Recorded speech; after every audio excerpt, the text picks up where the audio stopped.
pase, pierna derecha, directo al arco, ¡golazo! ¡Golazo!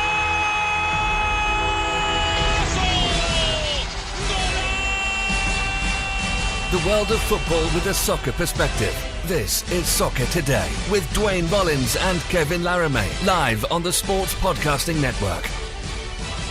Good day, good night, and welcome to Soccer Today for Wednesday, August 22nd, 2018. It's rivalry week, but we'll get there. We'll talk about those rivalry games a little further down the road this week. Today, Duane and I wanted to talk about DAZN and the UCL. Duane had the chance to watch a few games on the streaming service yesterday. But first, good morning, Duane.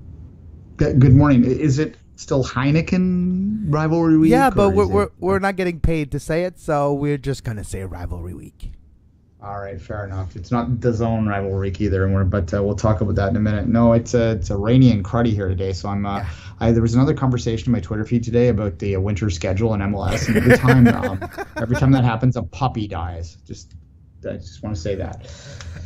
Yeah, that's always people that never lived in Canada or don't live in Canada at that moment that have that conversation, and it's people who doesn't live in the northeast, northwest, or north middle of the United States too. It's always people that are living in Europe like, you have no clue. We have a differences of 80 degrees in a month time here in Canada. So, yeah, it's never going to happen. But but the travel and flights get canceled. It's dangerous to drive to the state. It's just a really dumb idea. Yeah. Last we're going to say of it. DAZN, the streaming service that has the rights to Serie A, La Liga, Ligue 1, beIN Sports is back on DAZN as of a couple days ago.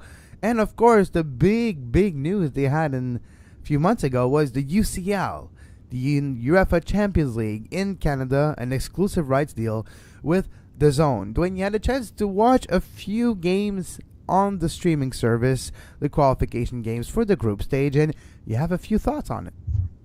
Yeah, I mean, in additional, not to be their marketing guy for it, but DAZN also they're adding products every day. I mean, they have the J League, they have the A League, they have the Asian Champions League, they have the CCL, they have, it wouldn't shock me if the Club World Cup is on there in the winter as well. I mean, it's just, it add more and more and more. I would hope that they might add leagues like the Mexican League, the Belgian League, the Dutch League. So the Dutch League is on ESPN Plus in the States. So there's lots of options out there. But at any rate, no, I watched it yesterday, and here's a couple thoughts on it. First off, it's a streaming service. So you're going to run into the same issues that you're going to run into with any streaming service in terms of the quality of the stream. It's dependent a lot on what you're streaming it on, right? Yeah, it's dependent on your own bandwidth a lot of times, and not necessarily on their end, but on your end. And if you're outside of your urban area, you might have trouble getting in HD just because of the speed of your bandwidth.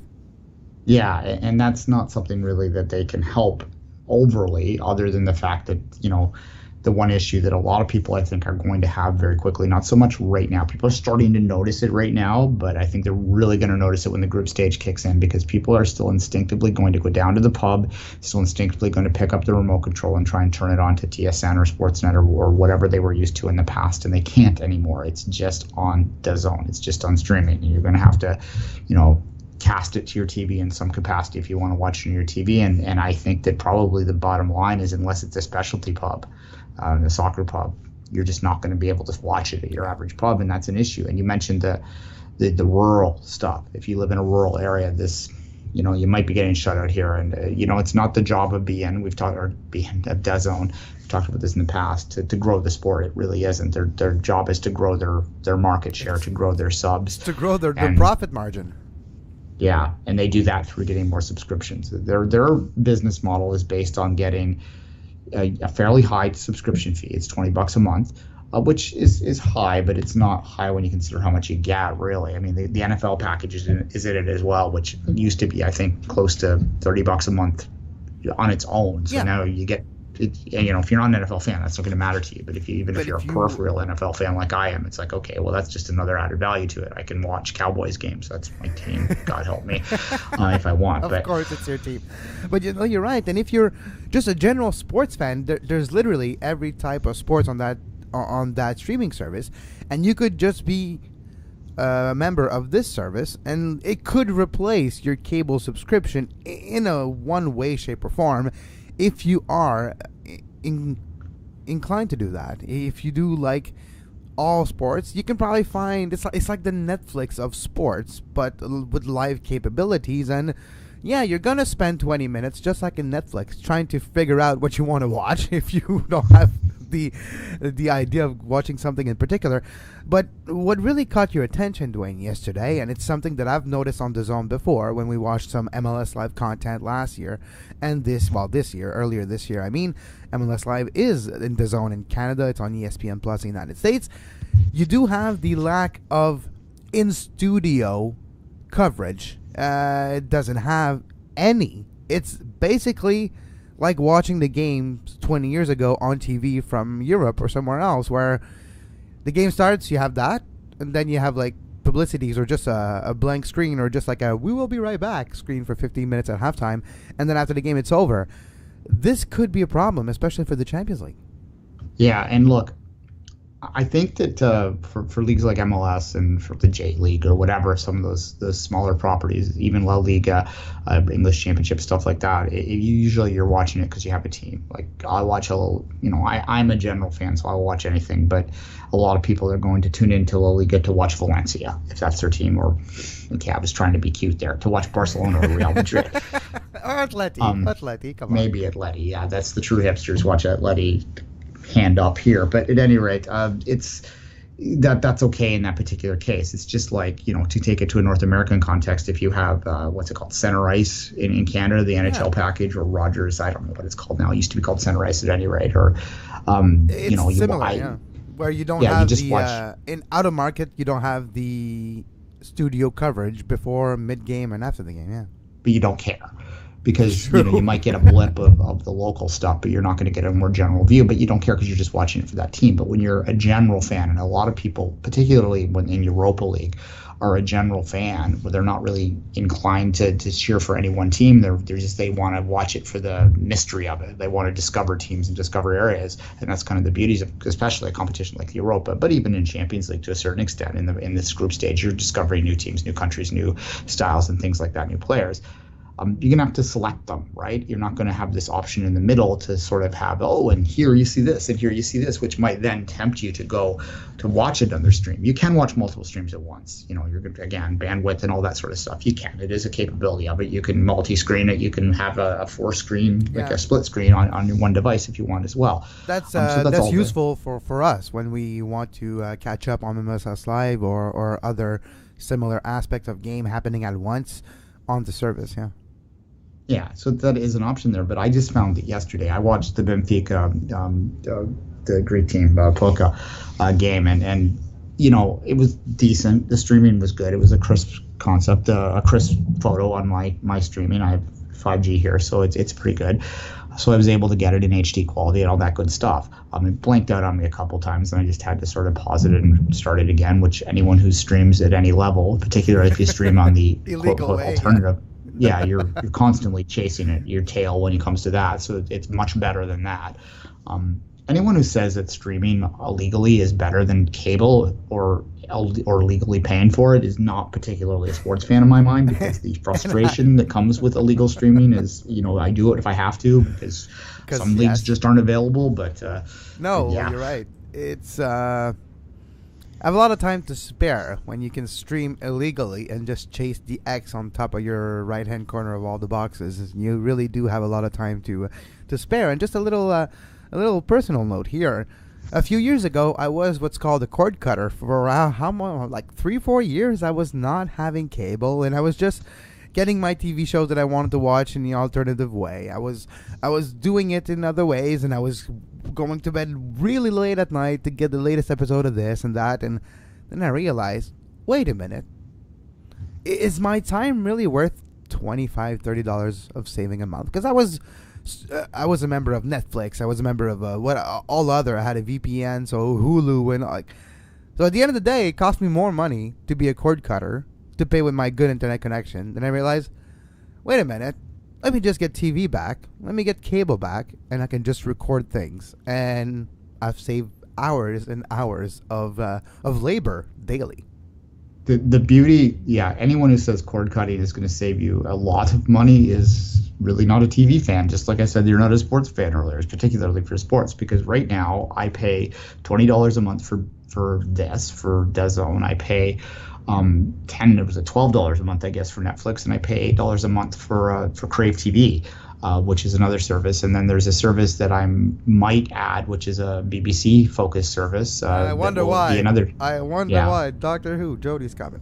Well, I can get I'm going to need to get the new stuff. So all in all, I'm not paying much less than I would with cable anyway. But it's what I'm paying for. Why I'm willing to do this is choice, right? And that's ultimately, I think, what DAZN will provide people is they can choose to watch any game they want. It truly is.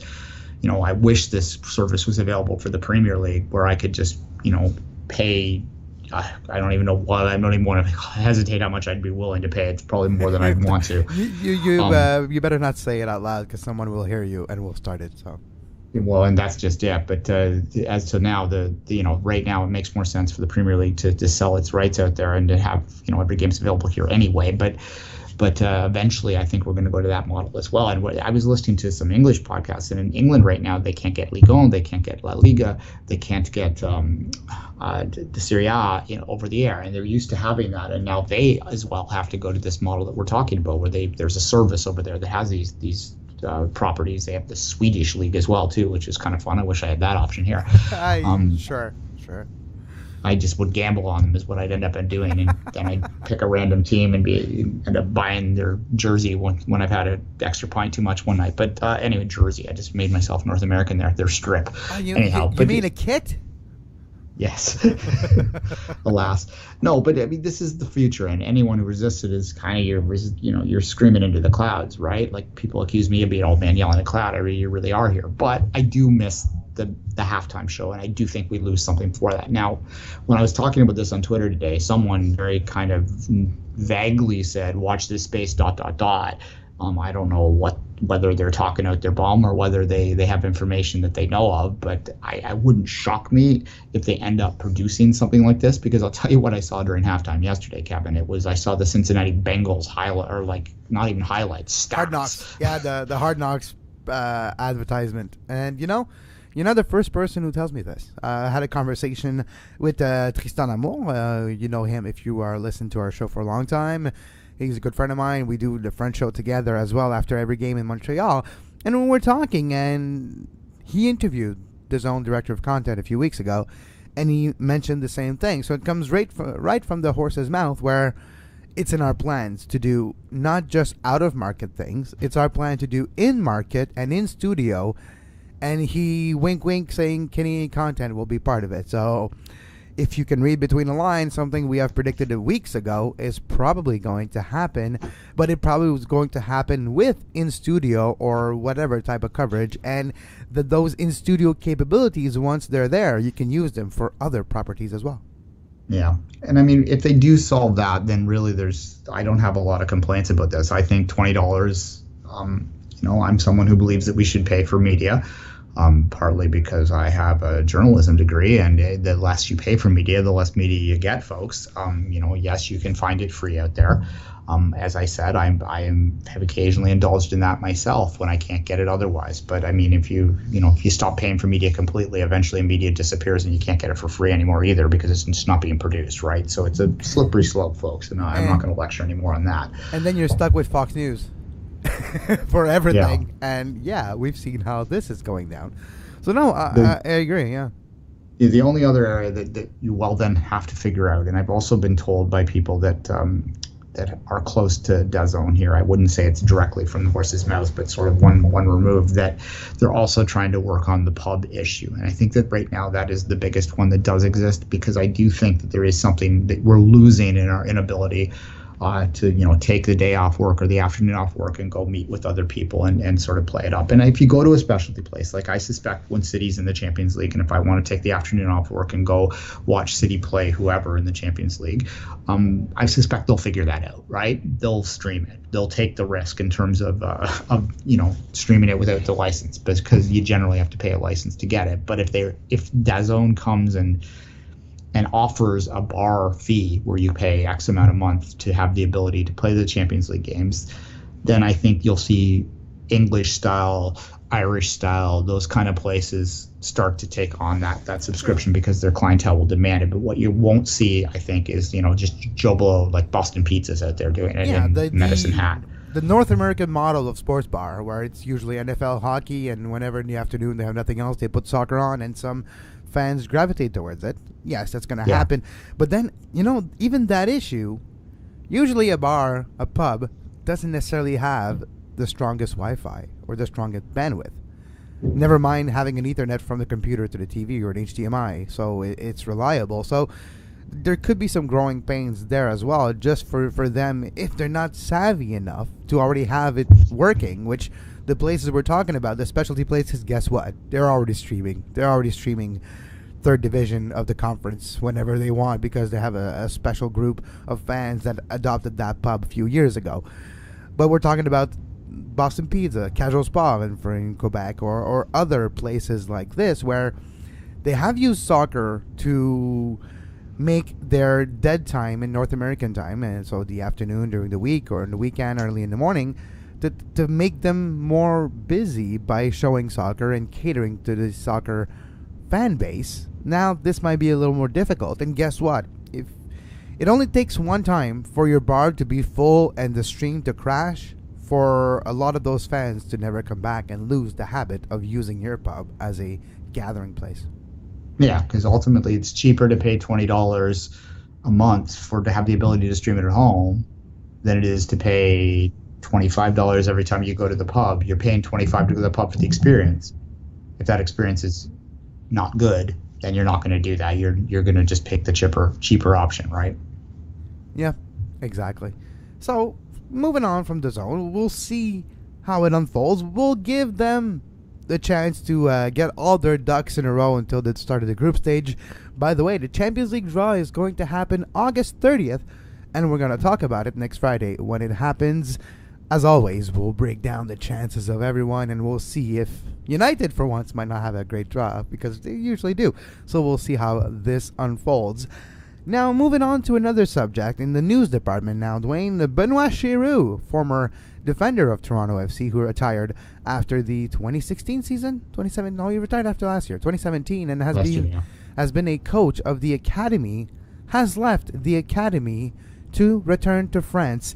He has worked on his licenses while finishing his playing career with Toronto, and has been working for the last 7 months as a TFC Academy coach, but leaving to go back to the home country, la mère patrie, and going back to probably coach in France. Is that a trend? So, second Academy coach has been leaving in a short time. Is there something behind this decision, or is it a more personal decision on Benoit Giroux's part, wanting to go back to France and maybe give back to his own communities? I mean, the more paranoid TFC fan is going to for sure say that it is a trend, because, as you say, this is the second coach to have French descent to have left TFC to go back to France to coach, and there's got to be something there. They're thinking their opportunities in France are better. Now they are going home. Benoit Giroux has been in Toronto since 2015. So maybe, I think he's got a fairly young family, so maybe there was some desire there, personal reasons and all that sort of stuff, to get back to France to sort of start the career there. He did seem to leave the club in good, there didn't seem to be anger there.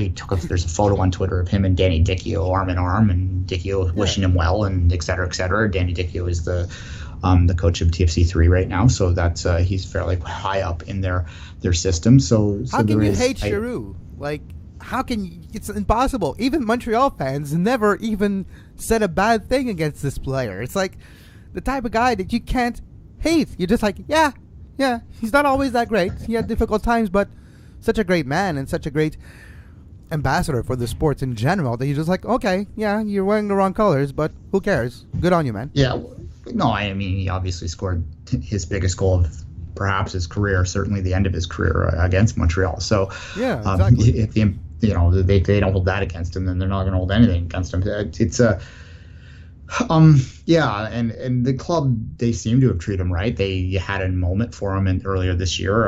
It was back in March. They gave him a a framed uniform with his number on it, and gave him a little ceremony in front of the fans. What fans are there because TFC, God love them, they always. Oh, hold on. Oh, sorry, that's okay. Sorry, someone barged into my studio here. You had to run in. You had to run in, and thank God they didn't have a chair in their hand and smacked you across the face. So that's good. You never know in this world of wrestling on TV. Yeah, so that was anyway. To go back on that, they gave him a moment there, but yeah, it's I don't know if it's a trend or not. I think maybe what is probably more indicative of this is that it indicates that the opportunities to coach over here aren't as many as you're going to find elsewhere around the world, right? And maybe the opportunity, especially the money side of things, is better for him in France. And I think that's probably more what we're seeing here. It still represents a problem, though. If you're losing coaches, you're losing experience. And I think a lot of people were hopeful that Giroux would stay longer after his career. But, again, if you want to look at it half full, he started his career here. He did remain after his playing career, and that's something that in the past TFC players, Dicchio aside, never really did. I guess Brennan stuck around for a while too.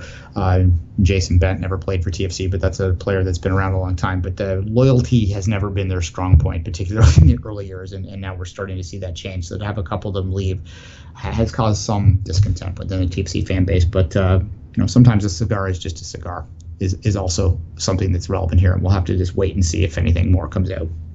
And to finish the show, a little bit of conversation about Save the Crew, and this is coming from the newspaper, the online version called Statesman, which is one from Travis County in the Texas area, Texas state in the United States. Texas County to challenge tax-exempt status of MLS Stadium.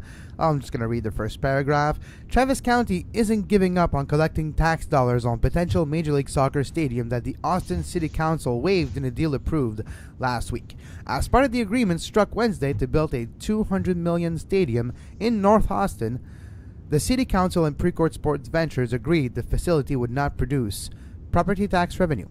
Under the deal, the city would own the land and stadium and lease it back to Precourt. Travis County Commissioners unanimously voted through Tuesday to authorize the county attorney to preserve the county's right to challenge the tax-exempt status of the stadium's company's use of city property. They also voted to pursue negotiations with the city and other local taxing entities on expectations of preserving taxable value in the redevelopment of publicly owned real estate. The appetite for this kind of, people will call it corporate welfare, will be the term that they'll use, deal is increasingly decreasing. That's a double something there, but it's increasingly decreasing for sure. And Kevin and I, when we get back to Five Rings on a more regular basis, we will talk a lot about issues like this, particularly as it relates to bidding to major events. There just is not the appetite within the public sphere anymore to spend big public money. And the tricks that they've been using to get around that have been this tax exempt stuff, or like real estate plays tied into it, et cetera, et cetera, et cetera. But now people are starting to sour on that as well. And this is a problem from an MLS perspective because it just continues this saga, which really at this point in time, they're completely, if they are completely shameless, as a lot of people suggest that they are, MLS, I'm saying, then they're just going to push through this and they're going to get this because they want their partner, which is Precourt in this particular case, to get what he wants, which is Austin in this particular case. And again, I'm baffled on how this is better for him, but at any rate, nonetheless. Austin won't care about soccer. They don't care about sports. We've seen it in many, many iterations. Granted, that whenever Tier 1 sports were like a triple A. They care about college sport too, but that's the same problem that they have in Columbus right now, is that Texas A&M is a massive institution down there, and that's where their sporting energy goes, not necessarily to what they will consider second-rate sports. And even MLS, when you're not in those markets, is still at this point considered to be below the tiers of the top leagues in the world, which it is. So it's a struggle. And we've seen the Aztecs now work in Austin. Yes, it was a USL team, but you kind of have to have a proven record nowadays when you come into MLS. Either you have a proven record, like a Cincinnati, like a Minnesota, or you come in guns blazing with a big amount of money and popular ownership that has a lot of resources and a stadium and plans and in the works already. Look at LAFC. They did not have a fan base. They did not have a proven track record, but They invest a lot of money, a lot of big names owners, a group of them. They probably didn't pay a lot. I wish I would knew about it because I would have put my $100 there too and I would have been part of it. But it's those type of ownership group where then you build a big stadium and it's working, and it's a success of the launch. Do you see that happen in Austin? Because for me, I see a lot of Columbus people traveling to Austin to continue to manifest, but I see Austinites not necessarily get behind this venture of PSV. Like, we'll see if this happens. But to me, what would happen now, the best scenario for Major League Soccer, if they want to just talk about pure regenerating, like getting a market up and going, would be, I think that there's been so much that has happened now that a pre-court is just bought out. And I think that that's their answer, is they just buy him out and either offer him the opportunity at whatever fair rate they decide to buy an expansion franchise for Austin, or they just simply say, okay, well, we're going to buy the team off you and run it until we can find local ownership in Columbus, because you clearly don't want to be in Columbus, and this is just clearly not working in Austin, which increasingly I think is the actual answer. I think that if that were to happen and they take the pre-cork away from the Columbus crew, that you're almost going to see like a revitalization of the Columbus market, like, because it's almost going to seem like a new life, like a phoenix rising, right? Like, okay, we've survived this. And yes, attendance has been down this year, but I don't blame them at all for that. I wouldn't go either if I was a Columbus fan, right? Here's an example. The Expos of Montreal. It's a different sport, but the situation's been the same. They were trying to move that team for years and years, and the ownership dilapidated their big names and made sure that no one wanted to come to see them. Then used that as a narrative to say, look, no one comes and see us, so why won't we move? It's a bit of the same conversation. You can't alienate fans by trying to take something away from them and expect them to support you for the entirety of time you're still there. You can't. It's just normal human reaction of, yeah, you're gonna take it. Look, if you give me a gift and you tell me, yeah, in 2 weeks I'm gonna take it back, well, guess what? I'll throw it back in your face. And I guarantee you that if there was the Expos, if a miracle were to happen, and someone were to drop down and build a ballpark in downtown Montreal and put the Expos back in there would be 2 million in attendance in the first year, 100%. And because if they spend the money that they want in Austin, if they spend the same amount of money to build a stadium in Austin and build one in Columbus, guess what, Duane? They'll show up too. Like in DC. DC was more irrelevant than Columbus. And guess what? They showed up. Yeah, and Columbus is a good team too. So I mean, you take the pre-court away from them, and then you spend a little bit more money there. You could potentially win an MLS Cup with that group. I think that they're a little bit below the top tier. They're in that second tier, but that's a damn good team. And they took Toronto right to the brink last year, one of the best teams of all time, the TFC of 2017, right? And they took them to the brink. They were 1-0 over 2 legs. So it's a very good team, and it's a shame, as we've talked about many, many times on this. I mean, if you're new to listening to us from the World Cup or whatever, I'll say it quickly. I think it's absurd that they're moving a team. And I know that in North America they move teams, but I disagree with it across sports, because there is something called a social contract. And that social contract sort of dictates that the only reason that professional sports is relevant, the only reason it is a viable product to sell to people, is because you sell them the idea that they represent you. And if you pull them away from communities, then you're completely betraying that. You're completely betraying that social contract that fans buy into. And to me, philosophically, I'm deeply opposed to it. I don't think any franchise should ever move. I'd rather them fold than move. Because if they fold, that truly they have exhausted all options of it. And I mean, I continue that, to get the bingo card out, even in hockey, when they move back to Canada. I'm not completely comfortable with the Winnipeg Jets taking Atlanta away, although I understand Atlanta wasn't particularly good, and it's kind of a weird scenario because they lost their own team, so there seems to be some kind of thing there. Yeah. If the Nordiques ever came back, it will be from a relocation, and I won't be completely comfortable with that either. So it's not something I like. It's not something I think should happen in professional sports. And this isn't a pro-rel argument. I don't think there's anything to do with each other. It has to do with just doing what's right and respecting that dynamic, which makes your product relevant. Because without that emotional attachment that we attach to teams, what the hell are we buying? We're watching men in short pants chase a ball, right? Yeah, thanks for that. Yeah, that's what I'm going to remember now when I watch soccer. Or women when it's professional women's sport. Yes. No, but it's true.